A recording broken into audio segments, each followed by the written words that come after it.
நாம் இன்றைக்கி அவன் இல்லாமல் எப்படி பீஸா செய்யலான்னு பார்க்கலாம். அதுக்கு இந்த அலுமினியம் ஃபாயில் மட்டும் தான் தேவைப்படுது. இந்த அலுமினியம் ஃபாயில் மூலயமா நாம் சமைக்கும்போது சாப்பாடு ஒரு சீராக வேகும். இப்போ நாம் மாவை ரெடி பண்ணிக்கலாம். இது எல்லாருக்கும் தெரிஞ்சு தான் இருக்கும். சுடு தண்ணியில் கொஞ்சம் ஈஸ்ட்டு உப்பு சேர்த்துட்டு இதை மாவோட கலந்து எண்ணெய் ஊற்றி கொஞ்சம் கொஞ்சமாக பிசைஞ்சு எடுத்துக்கிட்டு ஒரு 10 நிமிஷம் நல்லா ஸ்ட்ரெச் பண்ணி எடுத்துக்கணும். அப்போ தான் அந்த டோ நல்லா சாஃப்டாக கிடைக்கும். ஈவினிங் நாங்கள் சாப்பிட்றதுக்கு இப்போ காலையில் ஒரு 11 மணிக்கு இதை ரெடி பண்ணிகிட்ருக்கேன். பொதுவாக பீஸாவை நானும் அவனில் தான் செய்கிறது. இன்றைக்கி எல்லாம் ரெடி பண்ணி உள்ளே வைக்கிற போது ஏன்னு தெரியல ட்ரிப் ஆகிடுச்சு. அப்போ தான் என்ன பண்ணலான்ட்டு ப்ரௌஸ் பண்ணும்போது ஒரு பிளாக் ஆர்டிக்கல் பார்த்தேன்.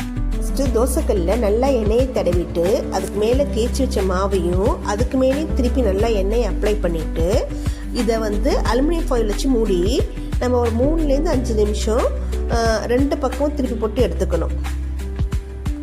இப்படி நம்ம மத்தியானமே ரெடி பண்ணி வச்சிட்டோன்னா நம்ம நைட்டுக்கு அதுக்கு மேலே என்ன டாப்பிங்ஸ் வேணுமோ வச்சுட்டு ஒரு 2 நிமிஷம் மட்டும் அந்த சீஸ் மெல்ட் பண்ணுறதுக்கு வரைக்கும் மட்டும் இருந்தால் போதும்.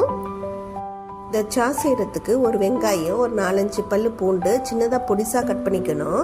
இந்த 2 ஸ்பூன் எண்ணெயில் வதக்கி விட்டுட்டு அது கூட நம்ம தக்காளி 3 தக்காளி வேக வச்சு மசிச்சு இதில் சேர்த்துக்கணும்.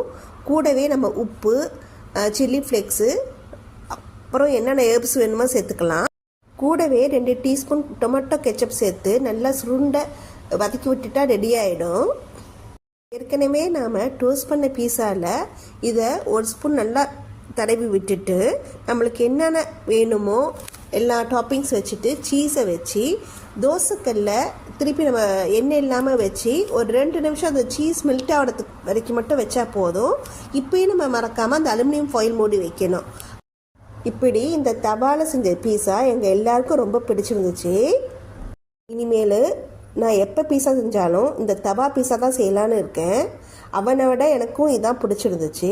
இந்த வீடியோ உங்களுக்கும் யூஸ்ஃபுல்லாக இருக்குன்னு நினைக்கிறேன். லைக் பண்ணுங்கள், ஷேர் பண்ணுங்கள், சப்ஸ்கிரைப் பண்ணுங்கள்.